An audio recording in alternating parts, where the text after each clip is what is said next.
Bon mardi, j'espère que vous allez bien. Bienvenue sur le live. Donc, petit Q&A aujourd'hui. J'ai mis une petite boîte à questions, puis j'ai eu quelques questions. Donc, c'était vraiment des questions intéressantes. J'en ai sélectionné quelques-unes.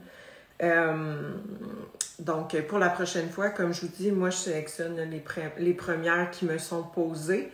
Donc, si je ne réponds pas à votre question, gênez-vous pas la prochaine fois pour la remettre dans la boîte à questions. C'est pas que c'est une mauvaise question, c'est que sinon, on va être ici jusqu'à demain matin si je réponds à toutes les questions dans le live.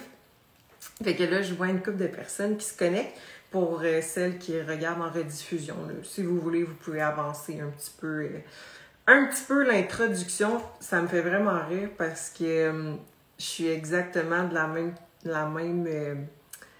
même couette puis le même coton watté que la semaine passée. Donc, c'est juste un addon. Mais inquiétez-vous pas, je mets d'autres choses que ce petit coton watté-là. Ou du moins, je le lave. Là, mais bon. Fait que that's it. Quelques personnes de connecter. Il est encore quand même tôt. Là, je l'ai fait plus tôt que d'habitude. Normalement, je m'enligne tout le temps vers un 7h15, 7h30. Là, je suis pas mal sur le temps du souper. Peut-être qu'il y en a qui me regardent en mangeant. Mais voilà. Donc, on va commencer ça. Alors, je vais ouvrir mes petites questions. La première question qu'on m'a posée. Est-ce que les fat burners fonctionnent réellement? La réponse, c'est oui puis non. Donc, je vais vous expliquer pourquoi je dis oui puis non. Fait que pourquoi non, ça ne... Je vois plein de monde qui se connectent en même temps. Pourquoi non? Ça va pas marcher si tes autres sphères qui sont beaucoup plus importantes qu'un fat burner sont pas respectées. Donc, ça va être ta nutrition en premier lieu, même avant l'entraînement. C'est vraiment ta nutrition. Si tu veux perdre du poids, perdre du gras, déficit calorique, là, il y en a qui vont dire oui, mais c'est pas juste une question de calories, calorique. Donc ça, on voit ça de plus en plus sur les réseaux, là, comme quoi que calories, calorique, c'est de la merde, puis tout ça. Oui, puis non, c'est de la merde dans le sens où il n'y a pas juste... Comment je pourrais dire ça? Oui, c'est une question de calories haute, mais si tu tombes dans l'excessivité, dans le sens où tu veux tout le temps bouger plus, puis manger moins, là, tu vas créer des débalancements, des problèmes métaboliques, tout ça. Fait que non, mais quand c'est bien fait, ça reste quand même une question de calories haute. Fait que, tu sais, si tu n'as pas le principe de déficit de calories, tu ne perdras pas de poids, tu ne perdras pas de gras. Puis, avec ton déficit de calories, il faut quand même s'assurer que tu as le bon type d'entraînement qui va avec, que tu es capable de bien gérer ton stress, que tu as une bonne digestion et que tu as un bon sommeil. Donc, si tout ça est respecté, là, oui, on peut intégrer ton fat burner. Puis quand je dis si tout ça est respecté, c'est minimum 80%, voire 90% dans toutes les sphères. Après ça, là, oui, l'ajout d'un fat burner, ça peut être intéressant parce qu'il y a quand même des petits bénéfices, mais c'est pas autant qu'on pense, tu sais. Fait qu'on parle de peut-être, ça va avoir peut-être un impact, là, je te dirais, là, parce que dans le fond, ton fat burner, ce qu'on veut, c'est brûler plus de calories, mais on parle de peut-être un maximum 60-80 calories de différence. Fait que, tu pourrais aller marcher plus, puis tu le brûlerais, là. Ces calories-là de différence, dans le fond. Là. Mais ce qui est intéressant, en fait, justement, dans le fat burner, c'est évidemment la caféine. Un fat burner sans stimulant, pour ma part, de mon opinion personnelle, je suis comme bof, je trouve pas que ça sert à grand-chose. Parce que dans un fat burner, oui, il y a des petits ingrédients intéressants, mais c'est majoritairement la caféine qu'on veut. Fait que, tu sais, tu pourrais prendre un fat burner, mais tu pourrais aussi prendre des capsules de caféine, puis tu aurais pas mal le même effet. Donc, dans le fond, la caféine, pourquoi ça aide un peu à la perte de gras, c'est vraiment que ta caféine va créer une libération d'adrénaline et de dopamine qui, eux, ont un effet sur l'énergie, donc ils ont un effet direct sur l'énergie puis la perte de gras. Donc, dans le fond, ce que ça va faire, c'est que ça va faire un petit effet, on va dire, thermogénique. Donc, c'est comme une petite réaction de chaleur intérieure là, dans ton corps qui va brûler une plus grande quantité de calories. On a cet effet-là aussi de thermogénique avec, exemple, quand on mange des protéines. Quand on mange des protéines, va falloir les digérer, tout ça, puis ce processus-là va créer un petit effet justement de thermogénique, donc de dépense calorique légèrement, mais via l'alimentation, c'est pas nécessairement quelque chose qu'on va trop focusser. Pour plusieurs fat burners, peut faire de l'anxiété à certains, caféine à bien penser pour ceux sensibles à la caféine. Oui, exactement, je suis totalement d'accord. C'est d'ailleurs vers là que je m'enlignais aussi.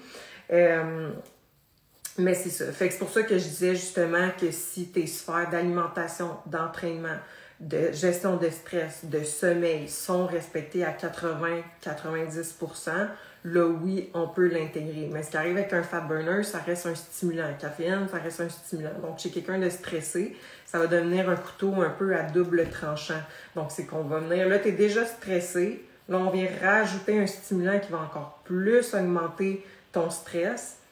Ah, c'est peut-être pas une bonne solution dans ton cas. Là. Fait que, tu sais, ça va tout le temps être de voir avec la personne qui te suit, ton coach, ta coach, peu importe. C'est elle, la personne, qui va être la mieux placée pour juger si, oui, ça pourrait fonctionner dans ton cas, d'ajouter ce petit tweak-là. Mais honnêtement, pour du lifestyle, je trouve... Honnêtement, j'en mets pas à mes clientes des fat burners, là, à part s'ils me disent « Hey Sarah, je peux-tu en prendre? Ça me tente. » Là, je vais dire oui ou non. Mais c'est pas d'emblée quelque chose que je vais mettre à des clientes là, en lifestyle.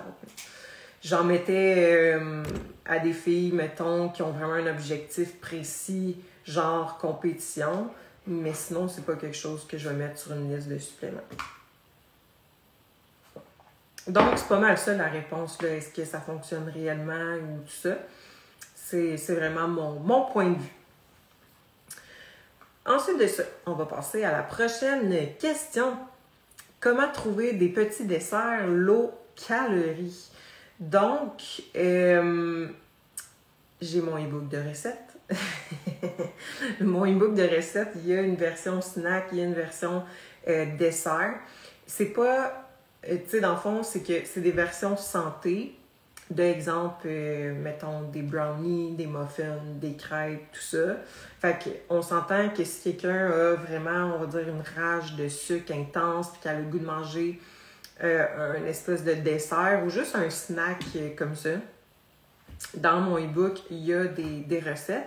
Justement, aujourd'hui, c'était ma collation.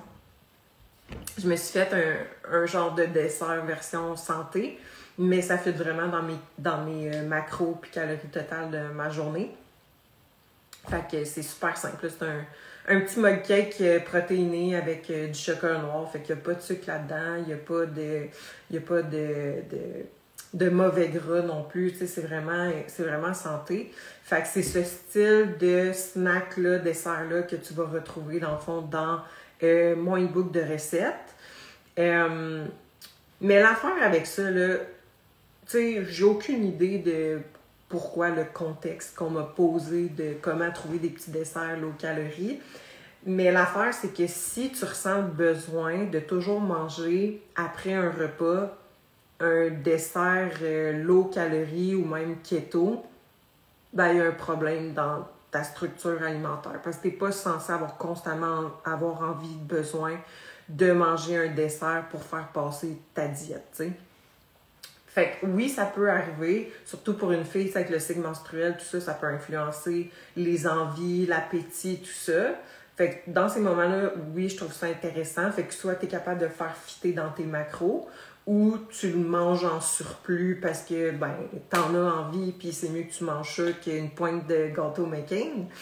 Mais si c'est constamment, chaque jour, après chaque repas principal, tu as le goût de manger un dessert, il y aurait de quoi à regarder là, au niveau de ta structure alimentaire. Il y a probablement quelque chose qui est manquant à ce niveau-là. Là. Puis, tu sais, là, vous allez me dire, oui, mais moi, je suis une bébête à sucre, Sarah. Moi aussi. Comme, honnêtement, je suis vraiment quelqu'un qui aime le chocolat puis les desserts très sucrés, mais je ressens pas le besoin. Tu sais, oui, j'aime ça, je vais en manger, mais je ressens pas le besoin d'en manger constamment. Puis pourtant, j'aime vraiment le sucre, tu sais. Fait que, bref, c'est à mijoter, c'est à penser tout ça. Fait que voilà. Ensuite de ça, troisième question. Quand est-il pertinent de changer des entraînements à la maison pour aller au gym? Fait que ça, c'est quelque chose qui arrive fréquemment avec nos clientes. Puis tu sais, pendant la pandémie, là, il y a eu comme... en fait, on n'avait pas le choix pendant un long moment de s'entraîner à la maison. Fait qu'il y en a beaucoup que ils ont commencé l'entraînement, en fait, pendant la pandémie parce qu'il y avait comme juste ça à faire. Fait que c'est une bonne chose. Puis que là, par la suite, ils voulaient switcher pour le gym, mais que des fois, il y a des filles qui vont être stressées, ils vont être gênées, ils ont peur de se faire juger, tout ça. Fait que c'est sûr que faut que mentalement, je veux dire, passes par-dessus tes croyances, on va dire. Fait que c'est sûr qu'il y a un petit chemin mental à faire là-dessus. Puis c'est comme, si tu prends pas action, ben c'est sûr que tu n'auras pas de résultats différents, tu sais. Fait qu'il faut que tu prennes action pour avoir des changements. Mais mettons niveau, je vais dire niveau physique, niveau performance, tout ça, à moins que tu ailles, tu sais, moi j'en ai des clientes là, qui sont vraiment bien équipées à la maison, que c'est comme un gym. Là, comme, ils ont vraiment pas besoin de switcher pour aller au gym parce que c'est littéralement la même chose. Tu sais, ils ont investi vraiment dans un gym maison avec des machines, des poulies, tout ça, plein de poids, tout ça. Mais mettons quelqu'un qui a juste genre un petit peu de poids, un petit peu d'élastique, une barre à chin-up, on peut vraiment faire un bout de chemin avec ça pendant longtemps parce qu'il y a plein de techniques d'entraînement qu'on peut utiliser. Parce qu'on s'entend qu'au niveau de la restriction de charge, ça se peut qu'à un moment donné, tu sois plus capable de les augmenter. Fait qu'on va jouer avec des techniques d'entraînement, le nombre de reps, tout ça. Puis le poids de corps, faut pas sous-estimer ça. Il y a plein d'affaires qu'on peut faire avec le poids de corps qui est vraiment difficile. Fait que je te dirais que quand on sent qu'au niveau de la progression de charge, puis tout ça, puis que c'est parce qu'à un moment donné, on va faire le tour aussi. Fait que t'es juste tanné, en fait, de t'entraîner à la maison, je dirais que ça serait le moment là, de switcher pour aller au gym. Parce que c'est sûr que si à un moment donné, on fait toujours la même chose, ça se peut que ton corps aussi soit habitué. Fait que d'aller créer un stress différent, puis d'aller au gym où là, tu as plein de choix de poulies, plein de choix de machines, plein de choix de poids. Tu sais, il y a plein de variantes qu'on peut faire. Mais surtout au niveau des charges, là, ça va être intéressant de switcher pour aller au gym.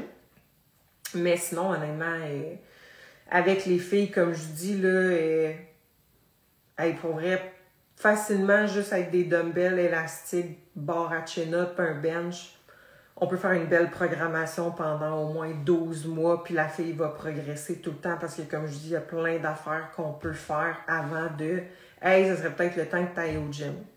Je dis 12 mois, mais ça peut aller jusqu'à 1 an et demi, honnêtement, là, avant qu'on sente que la personne elle stagne. Puis ça dépend de son point de départ aussi. Tu sais, es-tu intermédiaire? Es-tu débutante? Es-tu avancée? Il y a plein de points à tenir compte aussi. N'hésitez pas si vous avez des questions pendant que je parle à les poser. Il y a soit dans la petite barre où c'est écrit « Commenter » ou il y a une petite bulle avec un point d'interrogation si vous voulez que ce soit anonyme. Donc voilà, je vais passer à la prochaine question. On m'a demandé « Vas-tu au Costco? As-tu des voyons, excusez-moi, j'ai donc même bégayé. Vas-tu au Costco? As-tu des essentiels? » Oui, je vais au Costco environ, je te dirais, à chaque 2 semaines, parce qu'on s'entend que quand on achète quelque chose, après ça, on en a pendant un bout. J'ai comme réfléchi tantôt quand j'ai vu cette question-là. Fait que je vais te dire vraiment mes essentiels que j'achète tout le temps. Puis des fois, mettons, je vais acheter des petits trucs d'hiver, on va dire. Là. Fait Quelque chose que j'achète tout le temps au Costco, ça va être mes petits fruits, mes baies. Moi, j'achète ça congelé la plupart du temps. Des fois, oups, je fais le fancy, là, puis je vais les prendre frais. Mais la plupart du temps, je les prends congelés parce que tu en as plus pour ton argent. Puis, justement, au Costco, exemple, les framboises. Tu sais, moi, eux que j'achète tout le temps, c'est fraises, framboises, bleuets. Puis au Costco, les framboises, si je me trompe pas, tu as juste la version bio. Les fraises, si je me trompe pas, même chose. Puis les bleuets, tu as la version bio et non bio. Puis, dans le fond, les bleuets, autant les bleuets, les fraises que les framboises, honnêtement, sont vraiment meilleurs bio au niveau du goût. Tu vois que les fruits sont un petit peu plus petits que ceux qui sont pas bio. Puis le goût, il est plus prononcé. Donc, déjà que du congelé, ça peut, au niveau de la saveur, moi, je trouve que c'est un petit peu moins présent que des aliments, on va dire, frais. Mais honnêtement, ceux-là du Costco, les bio, ces petits fruits-là, oh my god, sont vraiment bons, comme pour vrai, là. Fait que ouais, je prends tout le temps des baies. Fait que fraises, framboises, bleuets. Puis pourquoi je choisis en fait des baies, puis pourquoi on en met souvent en fait dans une structure alimentaire, c'est vraiment des fruits intéressants au niveau, oui, de tout ce qui est, il n'y a pas trop une teneur en sucre élevé puis tout ça, mais c'est aussi pour tout le côté antioxydant. Donc, des antioxydants, en fait, c'est des molécules qui vont être capables de lutter contre le stress oxydatif. Donc, le stress oxydatif, pour faire ça simple, c'est des radicaux libres qui vont venir s'attaquer, dans le fond, aux cellules du corps. Donc, des antioxydants, ils vont venir aider à lutter contre ça.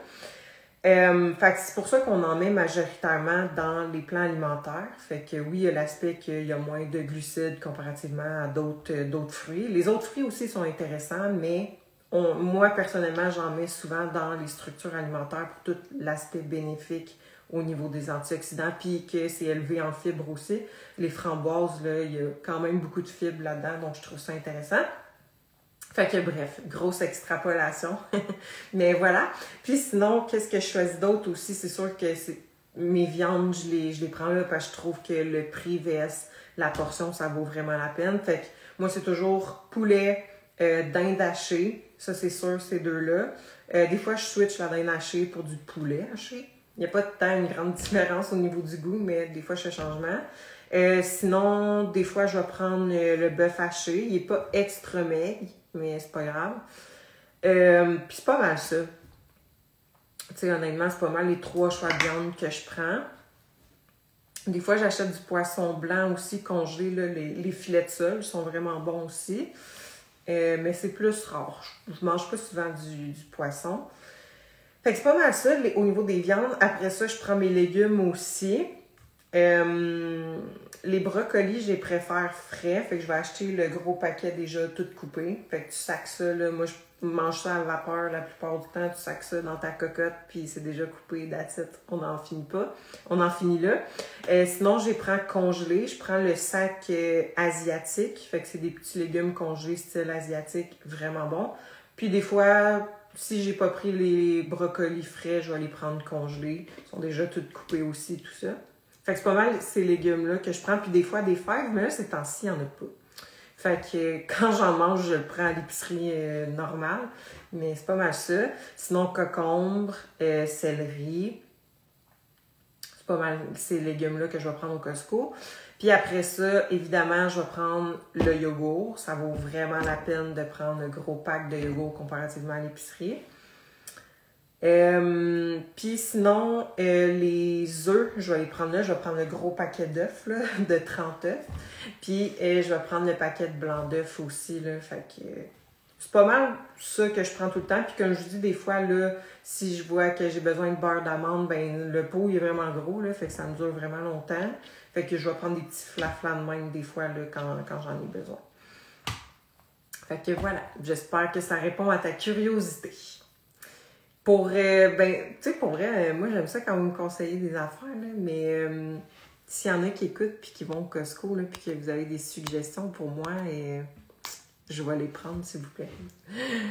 Fait que bref, je sais pas pourquoi ça me fait rire. OK, avant-dernière question. On m'a demandé... Je vais juste prendre une petite gorgée parce que je m'asséchis la bouche. Ah oui, Allegro. Hey, c'est vrai, Meredith. Ouais, moi aussi, je prends mon Allegro là. C'est genre une méga palette, là. Ça vaut vraiment la peine. Vraiment, vraiment, c'est vrai, le Allegro.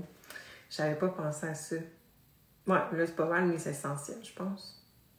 J'essaie de penser, ouais. C'est pas mal ça. On a la même liste. Ouais. Ouais, puis l'autre fois, j'ai racheté le gros pot là, d'épices, là, Bagel Everything, là. Oh my God, sur les œufs, c'est tellement bon. Fait que c'est ça que je dis quand des fois j'achète des flaflas, là. Le griot, voyons le griot. Le gruau aussi, bio, sans gluten, gros flocon.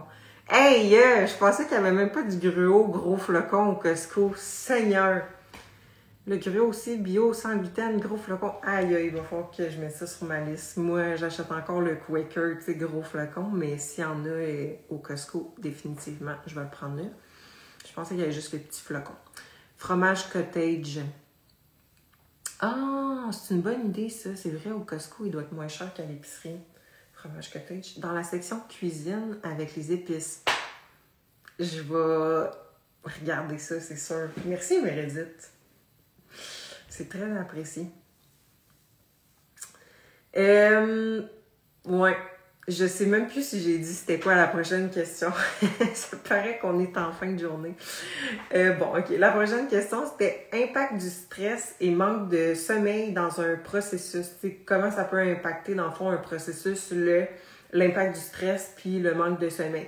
Évidemment, c'est sûr que autant si tu veux perdre la masse, hey, ça va pas bien, aidez-moi.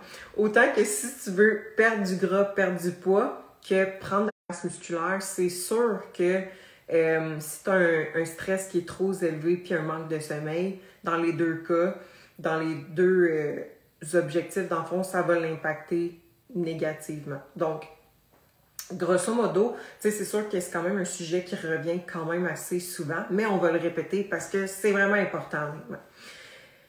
Ce qu'il faut comprendre avec le stress, c'est que c'est le cortisol, dans le fond, c'est l'hormone de l'adaptation, puis c'est le boss dans le corps. Donc, ton cortisol va vraiment impacter toutes les autres hormones de ton corps. Fait que c'est vraiment le boss, c'est lui qui mène. Fait qu'il faut absolument qu'on trouve l'équilibre d'une bonne gestion de stress, dans le fond.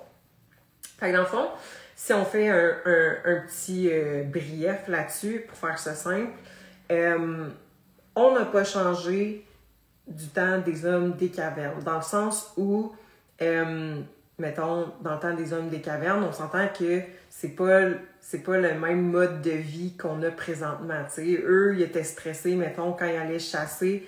Hey, je vais-tu me faire attaquer par une autre tribu? Hey, je vais-tu me faire attaquer par, mettons, un animal qui s'en vient me voir, puis que là, il faut que je me mette à courir. Puis dans le cas où ça l'arrivait, que là, oh shit, faut que je m'enfuis, là, parce que fuck, je vais me faire tuer, puis j'en reviendrai pas avec de la bouffe pour ma femme, puis mes enfants.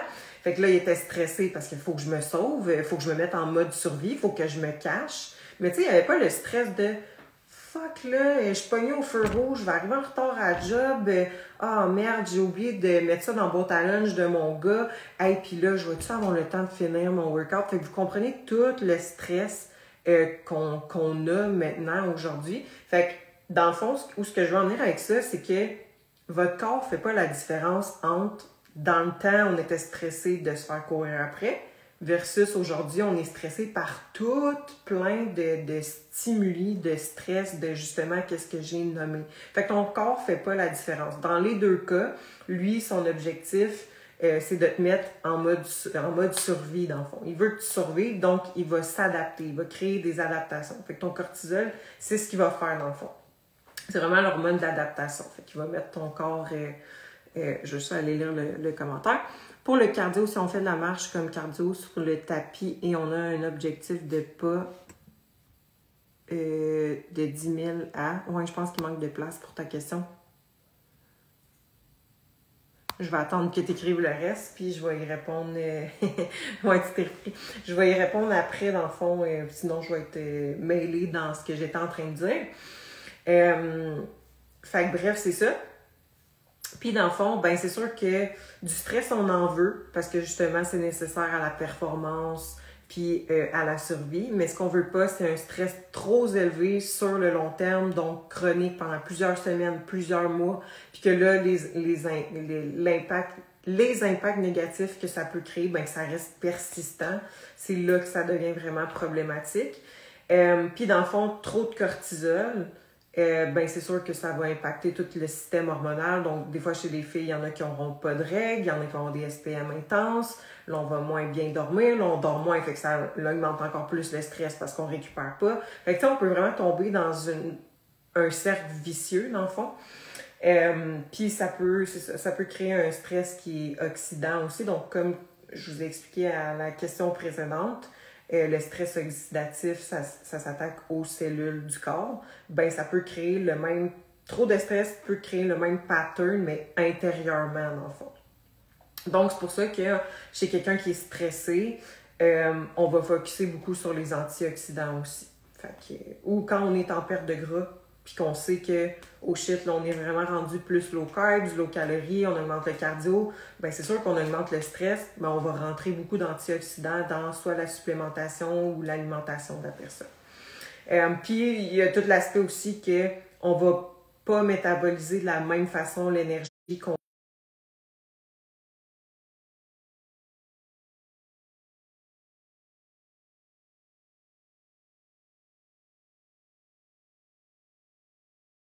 Donc, exemple, les glucides, on va les stocker au lieu de les utiliser comme source vraiment d'énergie. Fait qu'il y a d'autres patterns qui se produisent au niveau des protéines aussi, puis au niveau des lipides. Fait que bref, grosso modo, ça ressemble vraiment à ça, mais pendant que je parle oh non, sinon je vais vous dire le punch. Hey, wow, je m'en allais vous dire le punch de quelque chose que... OK, il faut que j'arrête de parler. C'est parce qu'il y a trop d'affaires qu'on est en train de préparer puis qui vont sortir, là. Fait que, bon, OK, je vais prendre une gorgée, sinon je vais trop en dire. Bref, restez à l'affût pour le mois de novembre, décembre, là, il y a plein d'affaires qui s'en viennent. Fait que c'est ça. Bon, là, je vais répondre à ta question, Peggy. Allô, question. Si je fais du tapis le matin, 15 minutes de cardio, est-ce que je le compte dans mon 10 000 à 12 000 pas par jour ou ça doit être un surplus? Je te dirais que les deux, c'est bon, honnêtement. Moi, je vais le compter. Meredith, elle trouve ça drôle parce qu'elle sait qu'est-ce qui s'en vient. Moi, personnellement, je vais le compter à part. Donc, tu sais, ça revient un peu à le live que j'ai fait la semaine passée en lien avec les calories puis tout ça. L'important, c'est que tu sois constante. Fait que si toi, tu as toujours calculé tes pas dans ton cardio, donc exemple, ton 10 à 12 000, si tu l'as tout le temps calculé dans ton cardio, garde ça comme ça, parce que tu sais que si à un moment donné, tu veux augmenter ton cardio, bien évidemment, ça va augmenter ton nombre de pas pareil, mais tu vas toujours avoir été constante. Moi, dans mon cas, je ne calcule pas mes pas quand je fais mon cardio.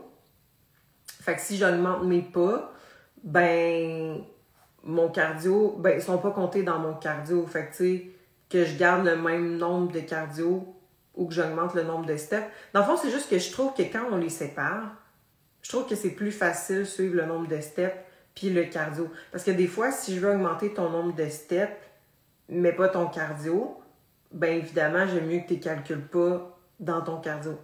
Je sais pas si c'est trop mélangeant comment je l'explique, là. Mon Dieu. Tu peux me le dire si c'est trop mélangeant, je vais essayer d'imager ça d'une autre façon, là. Mais bref, ça c'est mon point de vue. Fait qu'avec mes clientes, c'est un peu ça, mais j'en ai des clientes qui ont toujours calculé leur pas dans leur cardio. Puis, ben, on gauge ça de même, dans le fond. Là, au pire, je vais gager son BPM à la place. Puis, il y a plein de façons de faire, dans le fond, pour le cardio, les steps, tout ça. Mais moi, je trouve ça moins mêlant là, quand on les sépare, les deux. Là. Mais, tu sais, justement, dans ton cas, j'essaie de penser pour pas que ça soit trop mêlant, là, mais... ouais, non, ça marche pas comment je veux l'expliquer. Bref, dis-moi si c'est pas clair, là, mais en gros, c'est vraiment une question de choix personnel. Ça change pas grand-chose, mais moi, de mon opinion, j'aime mieux les séparer. C'est plus simple à tracker.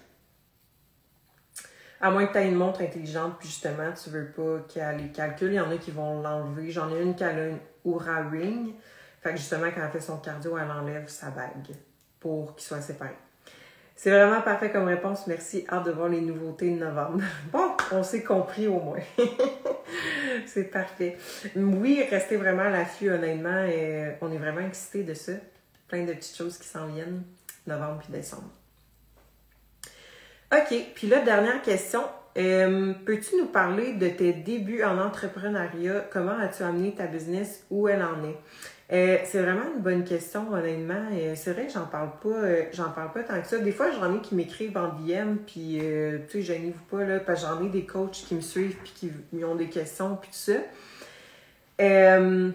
Honnêtement, c'est rare que je vais dire « Hey, moi, je suis entrepreneur ». Comme au niveau de mon identité, c'est un switch qui est vraiment difficile à faire. Puis c'est parce que j'aime vraiment coacher. Fait que moi, dans mon identité, on dirait que je me vois vraiment comme une coach. Puis l'affaire, c'est que qu'est-ce qui est arrivé dans le fond?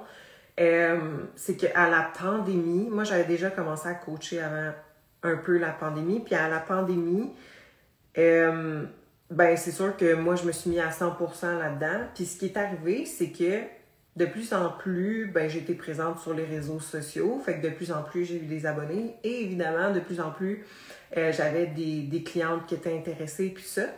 Puis c'est parce qu'à un certain moment, ben moi, je voulais... Ben en fait, c'est encore l'objectif aujourd'hui, c'est que je veux tout le temps être comme à l'affût, je vais dire, des nouvelles informations, des nouvelles études...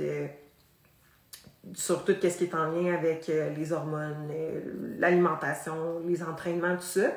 Fait que c'est sûr que pour ça, il faut que je continue à avoir des périodes d'études, des périodes que je vais me former, puis tout ça, pour pouvoir l'appliquer sur mes clientes.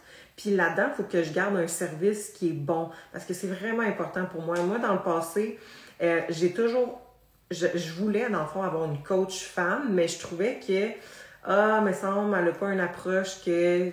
je pense qu'il va fitter avec moi, ou niveau connaissance, je trouve que ça me rejoint pas non plus. Fait que moi, mon but, c'était comme, hey, pour vrai, je vais juste être la personne de qui j'aurais aimé avoir, dans le fond, moi, dans le temps, tu sais.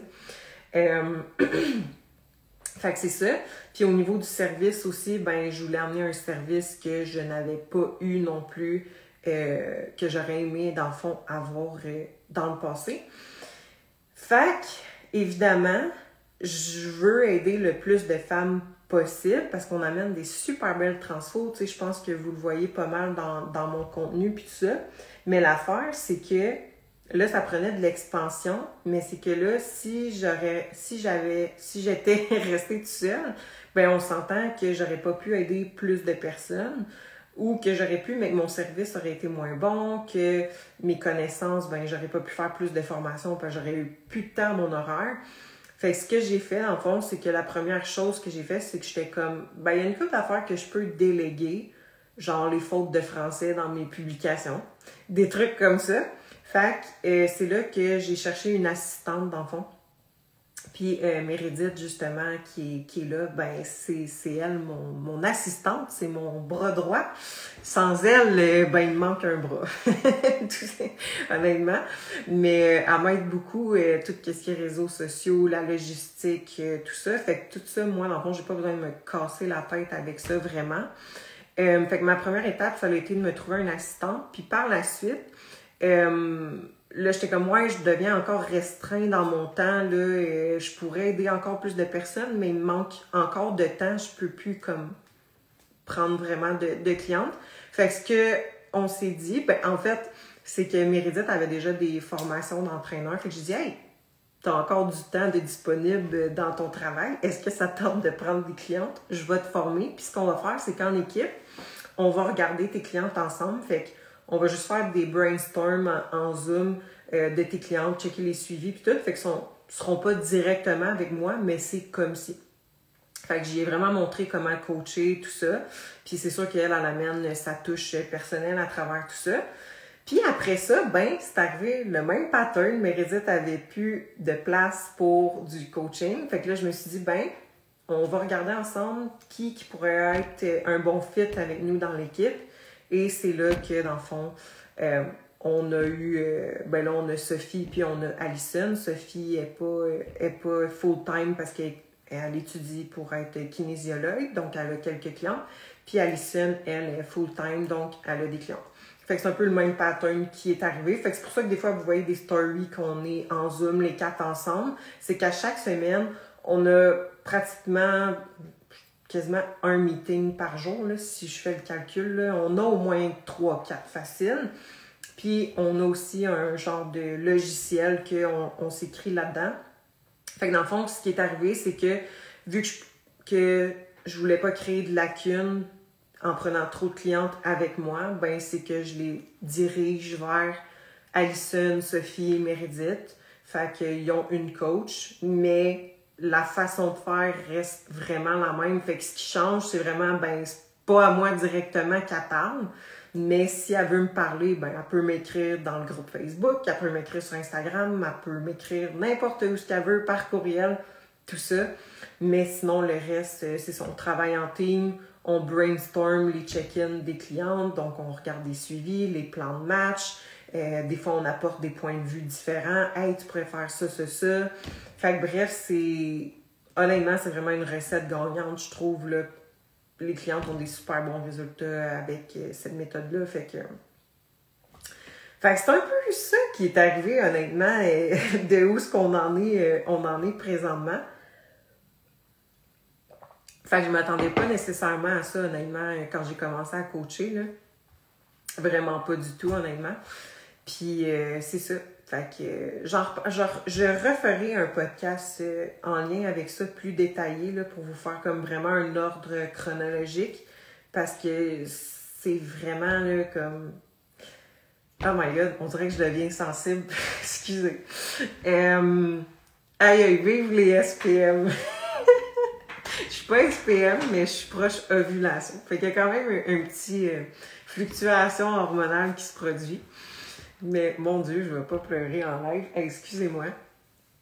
Les petites émotions de fierté, je pense, avec Meredith qui a écrit Best Team. Voyons donc, excusez-moi, dites-moi une blague, quelqu'un. Ouais, non. Je ferai un petit podcast là-dessus. Je pense que ça va être intéressant. Beaucoup de péripéties. Ouais, vraiment. Vraiment. Fait que c'est tout le chemin parcouru puis tout ça, je pense que ça vaut la peine que je fasse un petit podcast là-dessus. Fait que je sais pas si vous avez des questions, que ce soit un peu comme l'autre que j'ai eu tantôt là, en lien avec le cardio ou quelque chose que j'ai dit, il y en a peut-être qui l'écoutent depuis le début. Quelque chose qui n'était pas clair dans les points, les questions que j'ai expliquées. Gênez-vous pas, là, ou celles qui sont en rediffusion, même chose, vous pouvez m'écrire en DM là, quand vous avez des questions. Toujours un plaisir de vous parler. Fait que je pense que c'est ça.